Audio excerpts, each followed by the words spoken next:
When you're creating checklists, you may have situations that arise where you need to make a custom option or item for one of your locations. There's a few ways that we can accomplish this, creating additional checklists specific to that location, but when you have multiple sites and you need to make customizations for those sites, it's actually easiest, I've found, to use our sharing options.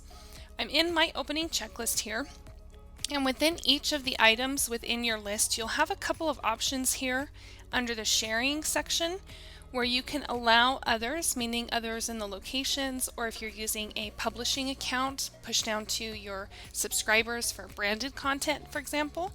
Others is referring to other locations. If you turn this on, then it allows those locations to remove this item from the checklist.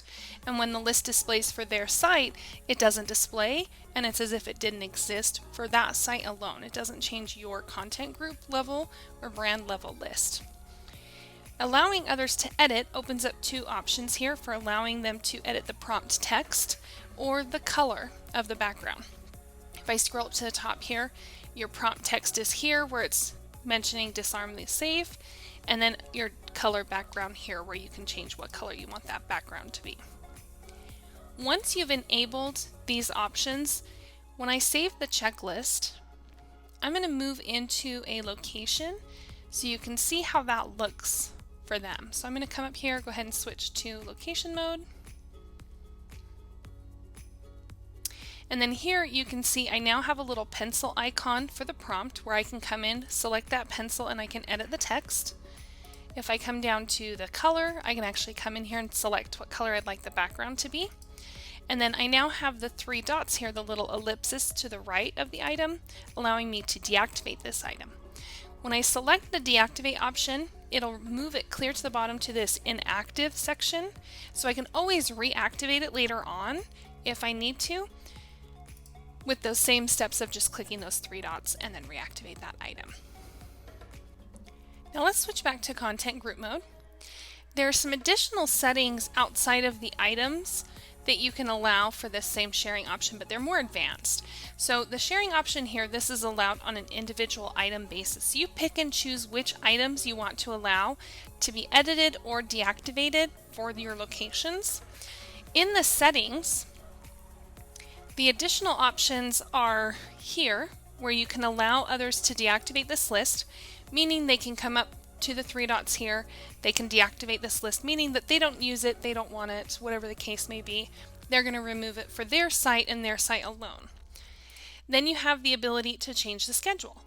If the hours of operations differ from site to site, this will allow them to come in and change the schedule so they can open sooner or later, whatever it may be, but they can adjust the schedule to fit their needs. The next three options are permanent. As you can see, it states here that these are permanent. It allows you to add items to a checklist, to sort the order of the checklist, and then adjust your role assignment. So adding in items, something's missed, or I want to add additional tasks, I can do that at my location alone, and it doesn't affect the brand or the content group lists. I can rearrange the order of the list so it matches the layout of my store and the way we do it, our process internally. And then if I have additional roles within my location and I want to assign it out, now anytime you select any of these three options, you're going to have this message letting you know that this cannot be undone. So you do have to select OK. And when you do that for each of those, it is not actually permanent until you select save up here in the top right hand corner. Once you select save, you cannot turn that back off. I'm going to go ahead and save this list. And now you can see it's grayed out and I can no longer check or uncheck those boxes. Let's jump back into a location. While I'm in the settings, I can come down here and I can change the list schedule.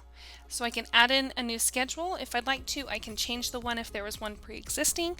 So I have the ability to set my own schedule or just an existing one.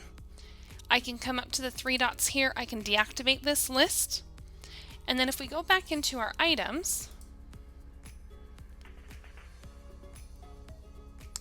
not only do I have that same item that can be customized, but I now have the plus button here where I can bring in a new item, or I can click and drag and rearrange the order of this checklist to match the flow for my site. And then once I've made those changes, I just have to hit save and it's live. And again, this is for this site alone. It does not change it across any other site or the group level list. It's only for Sarah's Tasty Treats for that location.